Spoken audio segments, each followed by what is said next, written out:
Le calme avant la tempête n'a été que de courte durée. La nuit dernière, Gaza a de nouveau sombré dans la violence. Une attaque massive qui a fait vivre aux Gazaouis un cauchemar et coûté la vie à des centaines de martyrs. Encore terrorisés par cette nuit d'épouvante, les habitants de l'Est de Rafah ont été contraints ce mardi de partir à nouveau suite aux ordres d'évacuation sionistes qui ne leur accordent aucun répit.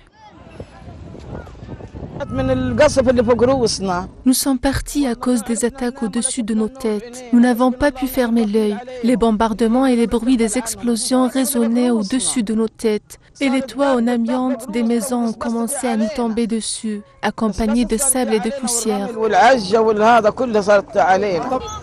Les mines sont défaites et la peur se lit sur les visages. Les attaques nocturnes de l'artillerie sioniste ont replongé les Palestiniens dans l'horreur, faisant revivre l'amer souvenir des 15 mois de génocide et des nombreux déplacements forcés qu'ils ont subis. Eux qui avaient fondé plein d'espoir sur l'accord de cessez-le-feu et qui espéraient la fin définitive du génocide sioniste à Gaza. Mais Netanyahou en a décidé autrement.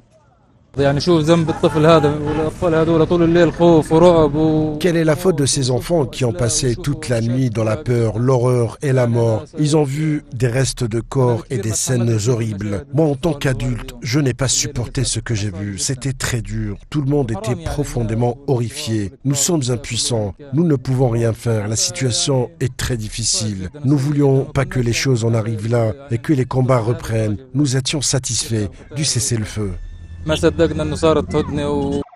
Dans la nuit de lundi à mardi, l'entité sioniste a donc mené une attaque massive sur la bande de Gaza, menaçant ainsi un accord de cessez-le-feu déjà fragilisé par plusieurs transgressions sionistes. Les frappes aériennes ont touché des maisons et des camps de réfugiés du nord au sud de l'enclave. Des chars sionistes ont également bombardé la frontière vers l'est et le sud de Gaza, forçant de nombreuses familles revenues chez elles après le cessez-le-feu à partir à nouveau vers l'inconnu.